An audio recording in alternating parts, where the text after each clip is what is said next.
मतलब दो मुल्कों के बीच ट्रेड बढ़ेगा, सही हो गया, बात बेहतर होंगे तो इसमें बेहतरी है, इसमें कोई बुराई नहीं। ठीक है। लेकिन इस मुल्क का सबसे बड़ा मसला ये है कि क्या? इस मुल्क में रिस्पॉन्सिबिलिटी किसी के पास है और अथॉरिटी किसी और के पास है। सही है। आज से तो नहीं ये मामला चल रहा है ये कि उस पर बात नहीं की। इमरान खान एक दफ़ा आया है, बेनज़ीर 2 दफ़ा आई है, नवाज शरीफ 3 दफ़ा हो गया है।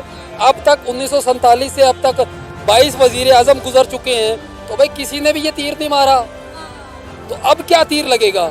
ये तीर नहीं लगेगा। इस तीर लगने के लिए कोई मोहम्मद बिन कासिम का इंतजार किया जा रहा है। जिसके साथ जुल्म हुआ उसको तो छोड़ दे, वो तो मर गई है बेचारी। जो उसके लिए आवाज उठा रहे हैं उनके साथ क्या सलूक हो रहा है? वो क्या हुआ? अच्छा वो हुआ? वो वीडियो है आपके पास? वो अल्लाह का खुदा से खौफ करो। मुझे दुख इस बात का हो रहा है, ये लोग झुठला सकते हैं, ये लोग फेस नहीं करते ना। जो लोग कहते हैं ना कि कुछ नहीं हुआ, मैं फेस करती हूँ खुद, मैं रोज करती हूँ फेस। नहीं है हमारी बहनें नहीं है, तो हम लोग अगर इनको तहफ़्फ़ुज़ नहीं देंगे कौन देगा? भाई साहब सलाम इस भाई को। इस भाई ने एकदम सही बात कही कि इस मुल्क में मतलब पाकिस्तान में रिस्पॉन्सिबिलिटी किसी के पास है, जिम्मेदारी किसी के पास है और अथॉरिटी किसी और के पास है। मतलब रिमोट किसी के हाथ में है और पुतला कोई और है।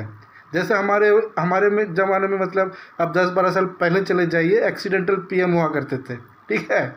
रिमोट किसी और के, जो मतलब हमारे भारत में जो सबसे बड़े त्याग मूर्ति लेडीज़ में कहा जाए तो त्याग मूर्ति और ने अपना पद छोड़ के जिनको एक्सीडेंटल पीएम बनाया था, उनका ये उसी टाइप का इनका अभी सिचुएशन चल रहा है।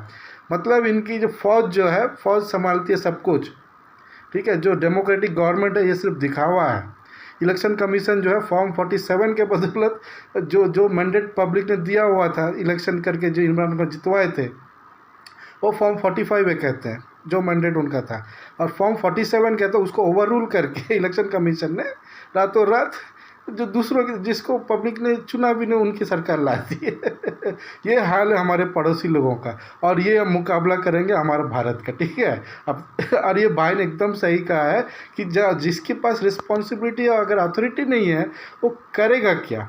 मतलब आपको अगर आप कपड़े धोने हैं, ठीक है, आपके पास साबुन है लेकिन पानी नहीं है, तो आप क्या धोएंगे, क्या सुखाएंगे, बताइए।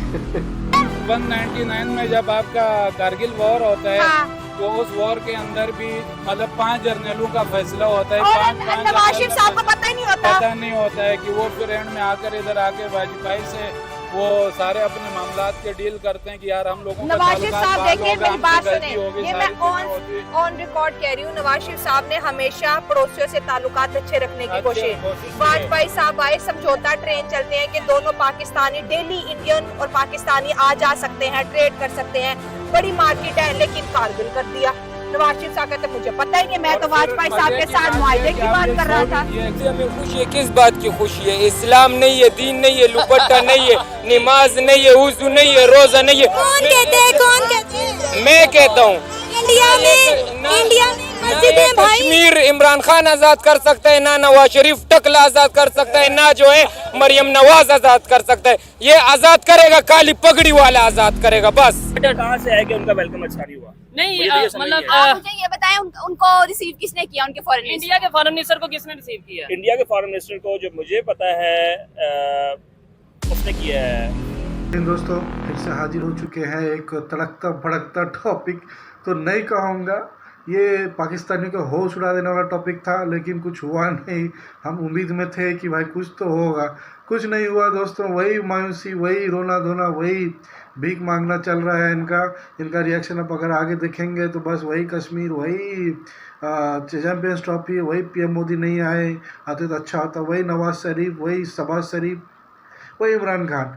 लेकिन इसके बीच में एक अहम चीज़ आप मिस कर जाएंगे अगर वो मैं नहीं बताऊंगा तो आपको। तो वो ये है कि हमारे जो भारत के जो जाने माने जो दिहादी, मैं जिहादी तो बोलूँगा नहीं, दिहादी जर्नलिस्ट सही गैस किया, बरखा दत्त दीदी पहुंच गई थी भाई साहब कहाँ, नवाज शरीफ के घर पे उनका इंटरव्यू लेने। टॉपिक जो है अब क्या कह रहे हैं कि जयशंकर जी ने आने से पहले ये क्लियर कर दिया था कि भाई साहब कोई बायलैटरल टॉक होगा नहीं। क्योंकि एससीओ का ये मुद्दा ही नहीं है, कश्मीर को बीच में लाने का कोई इशू ही नहीं था। तो अभी जयशंकर जी वापस चले गए, ठीक है, उसके बाद आप क्या डिस्कस कर रहे हो कि आप लोगों से गलती हो गई या आप लोग भूल गए कि कश्मीर मुद्दे को भी लाके आपको डिस्कस करना चाहिए था। अरे भाई साहब, कश्मीर मुद्दा तो भूल छोड़ दो ना, क्यों एक ही रट लगाए हो? अगर आप 2-3 चीज़ की तरक्की की बात करते, अगर थोड़ा भीख मांग लेते, राजनाथ सिंह ने जो वादा किया था वैसे आप लोग को बिल आउट पैकेज हम लोग दे देते, कुछ आप करते। जैसे बांग्लादेश छोटे लोगों को हम लोग इतना मदद किए हैं, देखिए वो कैसे ताड़ रहा है, उसको हम लोग कितना कर्जा दिया है। अफ़गानिस्तान के सुधार के लिए हमने कितना कर्जा दिया हुआ है। मालदीव जो कल तक आंख दिखाता था बच्चे को, कितना कर्जा दिए हैं। सब हम लोग जो है नेबर्स का अतिथि देवो भव और अपने जो पास पड़ोस के लोग हैं इनका ख्याल रखते हैं। तो आप लोग आप जो बदमाश पड़ोसी हो, तो आप बदमाश पड़ोसी को भी हम थोड़ा कुछ दे देते, थोड़ा बहुत तो आपका इज्जत बचता। आप लोग कि ये जो फालतू के डिस्कशन से थोड़ी कुछ होने वाला है। जयशंकर जी चले गए, उनका तो आने का मन भी नहीं था। और बड़ी बात देखिए, कौन गया उनको रिसीव करने? अरे तेरी माँ की पाकिस्तानी हो, तुम लोग को थोड़ा सा भी शर्म नहीं है? उनकी औकात देखते, उनका बाहर में फॉरेन कंट्रीज़ में उनका रुतबा देखते, तुमको मालूम भी था क्या पर्सनालिटी है।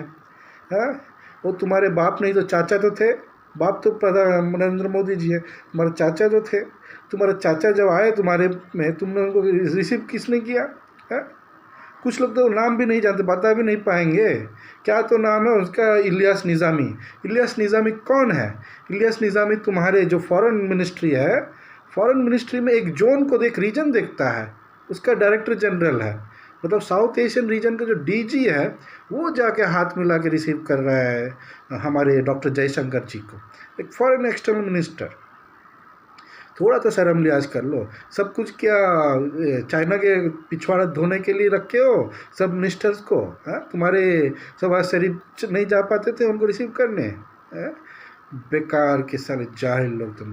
दोस्तों इनका रिएक्शन आप देखिए, फटाफट देखिए और हाँ लाइक कीजिए, सब्सक्राइब कीजिए। इनकी मैं इसी तरह धोता रहूँगा। दोस्तों आप बिल्कुल सब्सक्राइब कीजिए चैनल को, बिल्कुल। अगर हमारे जैसे छोटे चैनल वाला ग्रो नहीं करेंगे तो इनका लेने वाला ज़्यादा बचेगा नहीं। हम बता दे रहे हैं आपको, सही से हम लोग को लाइक कीजिए, सब्सक्राइब कर दीजिए और चैनल पे बने रहिए। और भी कुछ इंपॉर्टेंट बातें आपसे शेयर करेंगे। ये देखेंगे हम उस मुल्क के साथ हाथ बढ़ाने का कह रहे हैं। पहले तो आप ये बताएं, ये जो मिस्टर नवाज शरीफ है, क्या इसके पास अवामी मैंडेट है? ये किस लिहाज से बात कर रहा है वहाँ? अच्छा, एक तो ये फॉर्म 47 की पैदावार है, ठीक है, इसके पास कोई मैंडेट नहीं है, अच्छा, ठीक है, ये अवाम का मैंडेट चोर है, ठीक है। आपको इंडिया में जाकर रहना चाहिए, आपको पाकिस्तान में रहने का क्या? इंडिया में सब कुछ सहूलियत ये मेरी 300 फैमिली रहती है इंडिया जलंधर शहर में, तो इसको भी जाना चाहिए ना उधर, तो इसको भी उधर जाना चाहिए ना इंडिया में।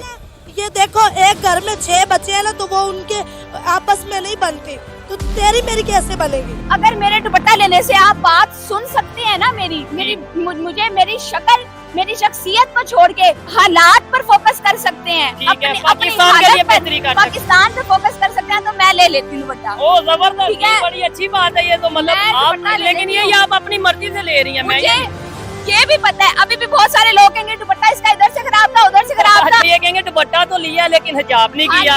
अब वो चले मैं मुंह भी छुपा लेती हूँ, ठीक है। मेरे मुंह छुपाने से अगर यहाँ पे ज्यादतियों के केस रुकते हैं, ठीक है, यहाँ पे स्टूडेंट्स के ऊपर तशद्दुद रुकते हैं, यहाँ पर अगर बेटियों की हिफाजत होती है तो ठीक है मैं मुंह भी ढांप लेती हूँ, लेकिन उसके बावजूद यहाँ पे ज्यादतियों के केसेस वैसे ही होते रहेंगे और ये लोग हमें जिम्मेदार ठहराते रहेंगे। ये दुपट्टा सिर पे करके नीचे निकली, इसने दुपट्टा नहीं लिया, इसने सर पे दुपट्टा नहीं लिया हुआ था, ये गंदी औरत थी, इसलिए मेरा हक था, मैंने इसके साथ। आपने इन सबका रिएक्शन देख लिया, या हमारे पड़ोसी पाकिस्तानियों का मिला जुला के बात यही है। इनमें से जो कुछ बुद्धिजीवी लोग हैं वो कहते हैं कि नहीं, जयशंकर जी ने आके ठीक किया है और उनका जो स्टांस था, जो उनको कहना था वो कहा है, और जो मुद्दा था और जो मंच था एससीओ समिट जो था उसके मुताबिक जो काम करने तो करके वो लोग चले गए, ठीक है। लेकिन गलती कहाँ हुई? गलती पाकिस्तानियों से हुई। कहाँ पे हुई?